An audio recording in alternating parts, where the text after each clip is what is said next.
युवाओं को देश का भविष्य माना जाता है और इसी उद्देश्य से मीरा भाईंदर महानगर पालिका क्षेत्र में कुल 19 मैदान आरक्षित किए गए हैं ताकि युवाओं को खेलकूद एवं शारीरिक विकास के लिए पर्याप्त सुविधा उपलब्ध हो सके।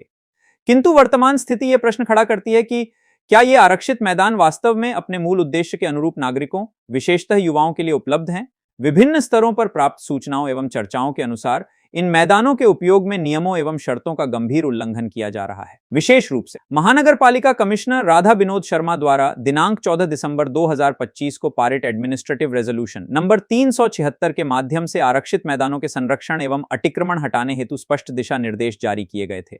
इस प्रस्ताव के लागू होने के पश्चात भी यदि मैदान अतिक्रमण मुक्त नहीं हो पाए हैं तो यह स्थिति न केवल उक्त प्रशासनिक निर्णय की प्रभावशीलता पर प्रश्न चिन्ह लगाती है बल्कि कमिश्नर की वर्किंग स्टाइल पर भी गंभीर संदेह उत्पन्न करती है। उदाहरण के रूप में भाईंदर पश्चिम स्थित आरक्षण क्रमांक 96 शहीद भगत सिंह मैदान के संबंध में यह आरोप सामने आ रहा है कि मैक्सेस मॉल के बिल्डर द्वारा पिछले कई वर्षों से उक्त आरक्षित मैदान के एक हिस्से पर अतिक्रमण किया गया है। यदि यह तथ्य सत्य है तो यह स्पष्ट रूप से नियमों, आरक्षण प्रावधानों तथा सार्वजनिक संपत्ति के संरक्षण संबंधी कानूनों का उल्लंघन है।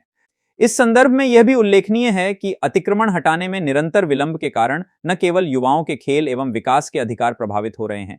बल्कि वरिष्ठ नागरिकों एवं बच्चों के सार्वजनिक स्थलों के उपयोग के मौलिक अधिकारों का भी हनन हो रहा है। ऐसी परिस्थितियों में यह एक महत्वपूर्ण सार्वजनिक एवं विधिक प्रश्न बन जाता है कि प्रशासनिक प्रस्ताव पारित होने के पश्चात भी